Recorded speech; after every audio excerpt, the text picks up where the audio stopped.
సంధ్యా theatre బాధితుడు శ్రీతేజ్ కు డాక్టర్లు మెరుగైన వైద్యం అందిస్తున్నారన్నారు మాజీ మంత్రి హరీష్ రావు.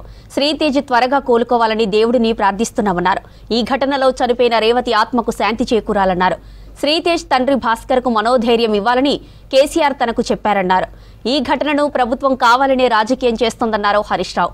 ఈ నెల 4న సంధ్యా థియేటర్ తొక్కిసలాటలో గాయపడ్డ శ్రీతేజ్ ను హైదరాబాద్ కిమ్స్ లో పరామర్శించారు బీఆర్ఎస్ నేతలు. ఆదేశాల మేరకు ఈరోజు వారి కుటుంబ సభ్యుల్ని పరామర్శించడం జరిగింది. డాక్టర్లతో కూడా మాట్లాడాం. ఆ దేవుడి దయ సంతోషం.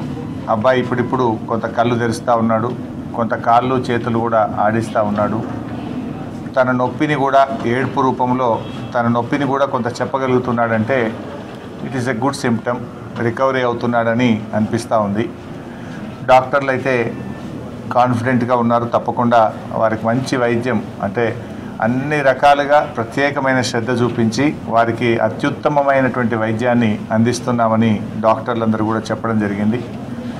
మరి కిమ్స్ చైర్మన్ గారు భాస్కర్ రావు గారు కూడా ప్రత్యేకమైన దృష్టి పెట్టి ఆ అబ్బాయిని మళ్ళీ పూర్తి స్థాయిలో నయం చేసి బయటకు వచ్చే విధంగా ప్రత్యేకమైన శ్రద్ధ పెడుతున్నామని చెప్పి డాక్టర్ భాస్కర్ రావు గారు, అదేవిధంగా అబ్బాయికి వైద్యం అందిస్తున్నటువంటి నిపుణులైన డాక్టర్లందరూ కూడా చెప్పడం జరిగింది. మేము కూడా బీఆర్ఎస్ పార్టీ తరఫున ఆ భగవంతుడు అబ్బాయిని ఆశీర్వదించాలి. తప్పకుండా అబ్బాయి మళ్ళీ మంచిగా నయమై మరి పూర్వస్థితిలోకి రావాలని చెప్పి మేము